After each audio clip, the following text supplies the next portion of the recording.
So human geography, here we are for part 2, so video 2 of the 8.2 notes about why boundaries cause problems in countries.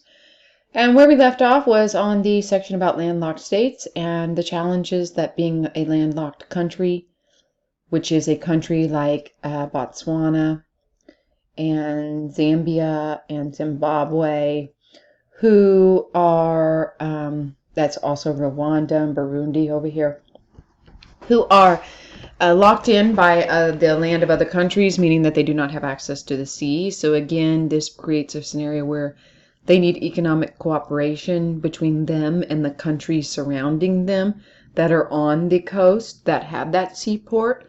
And it puts them in a very vulnerable position because if they have hostile neighbors, this makes them economically dependent on those hostile neighbors who could at any point in time shut off their access for import, export through their seaports, and therefore cost them a lot of money in their economy.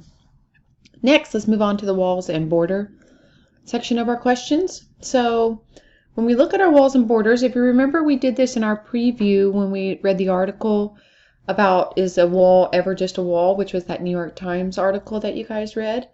And we know that there are a series of walls and borders, and the wall would be like there's a tangible border boundary. There's a tangible barrier that separates one country from another. It's a tangible physical barrier. So between the United States and Mexico, we have the wall. These are all examples of that. The Berlin Wall between East Berlin and West Berlin separated.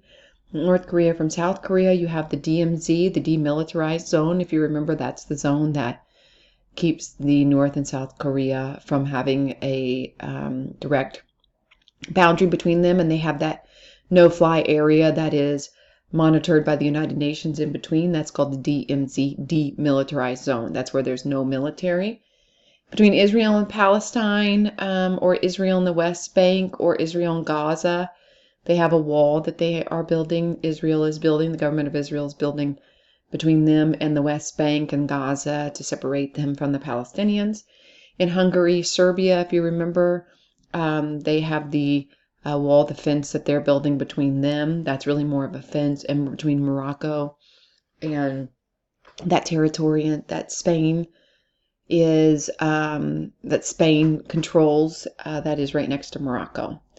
Purpose here of these tangible physical barriers, the United States-Mexico wall, that is to slow the control and to slow and control the flow of illegal immigrants and illegal goods from Mexico to the United States.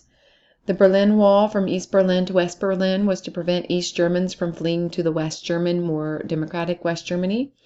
From North Korea, between South Korea and North Korea, the demilitarized zone is to act as a buffer zone in order to reduce the likelihood of violence between them. Between Israel and Palestine, or Israel and the West Bank, or Israel and Gaza, that wall, which they call the Green Wall, is to reduce the threat of terrorist activities. So the government of Israel feels like they should build that wall between them and the Palestinians to limit that terrorist activity. Between Hungary and Serbia, that was to stop the flow of refugees from Syria and Iraq in through Hungary and into Europe. Between Morocco and Spain, it was to stop the flow of migrants from North, Sub-Saharan, and Southern Africa to gateway into Europe and the European Union.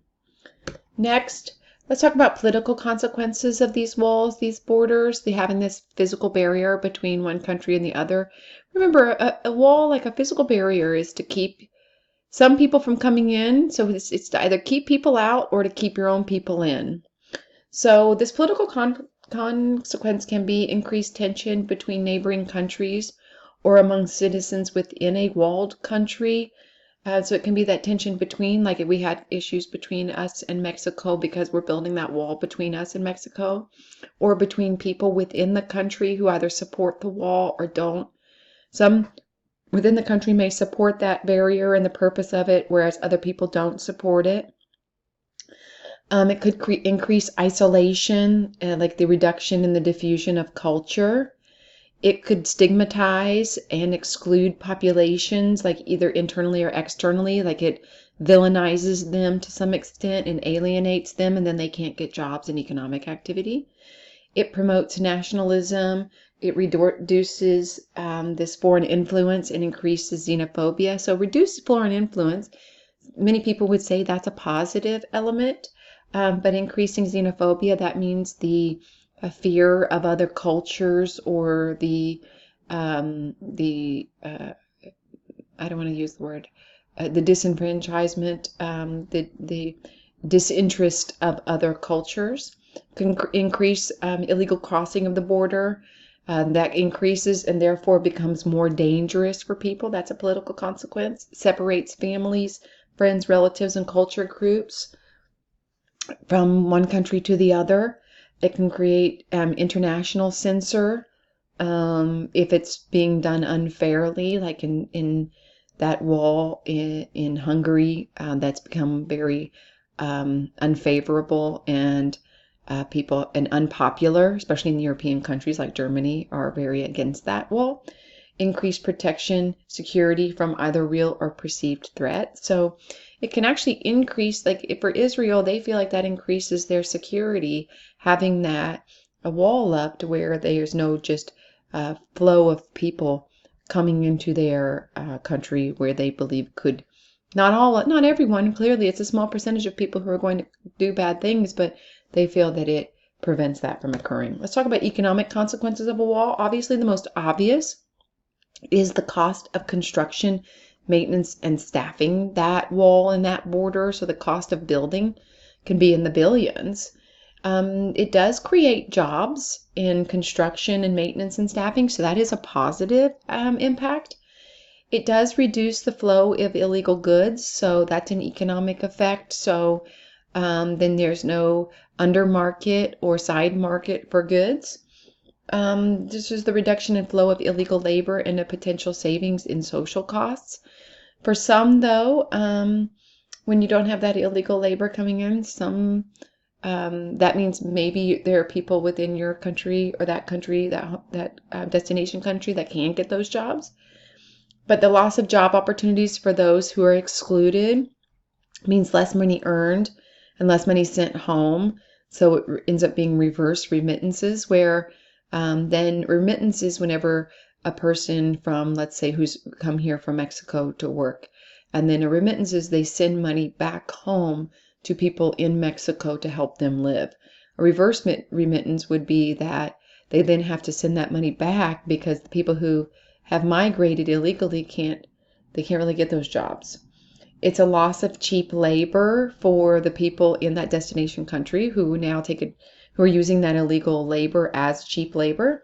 It can increase the cost of smuggling humans, drugs, and other people, and it reduces seasonal migration. Next, let's talk about United Nations Law of the Sea. This is a set of treaties and customs to govern the seas.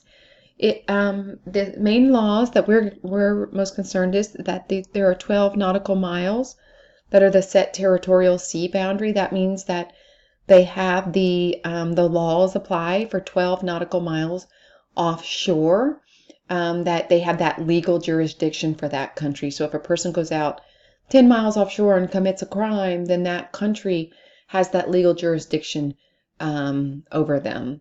Also, you must follow the rules and the laws of a country 12 miles. 200 nautical miles is the set exclusive economic zone.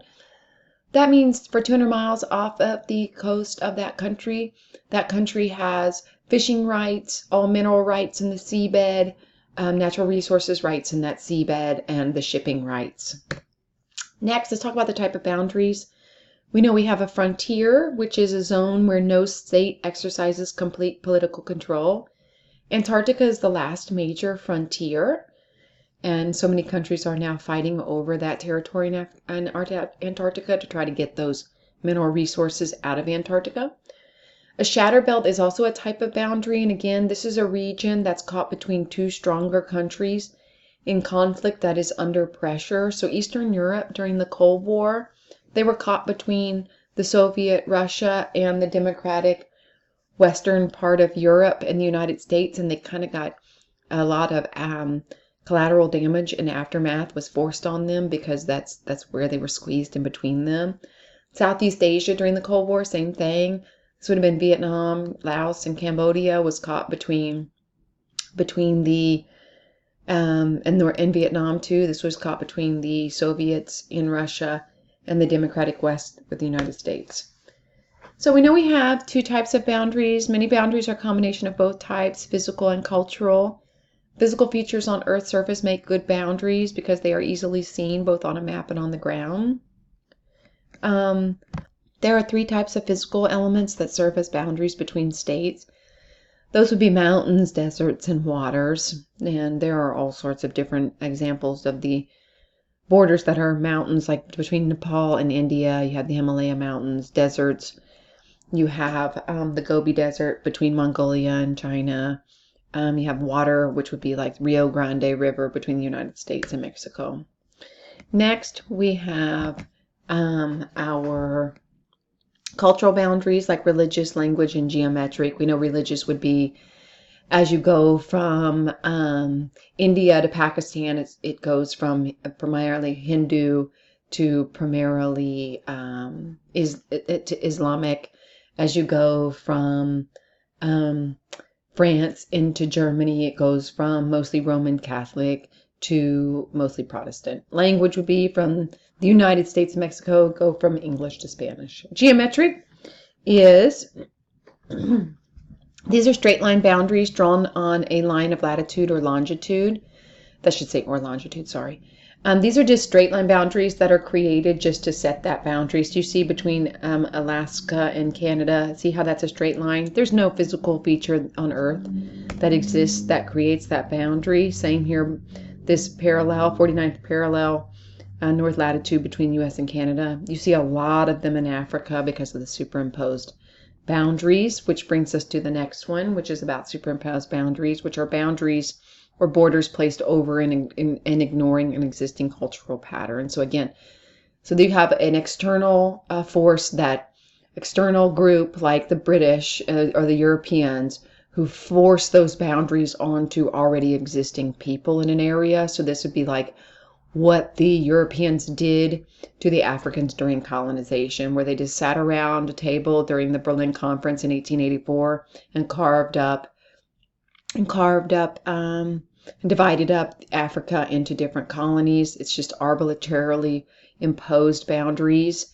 And consequences of this is it creates a lot of multi-ethnic states, which combines multiple nations or ethnicities within the same territory, and oftentimes they don't get along. Creation of multi-state nation means you divide culture groups and ethnic groups into different countries. It makes them a minority in each of those countries.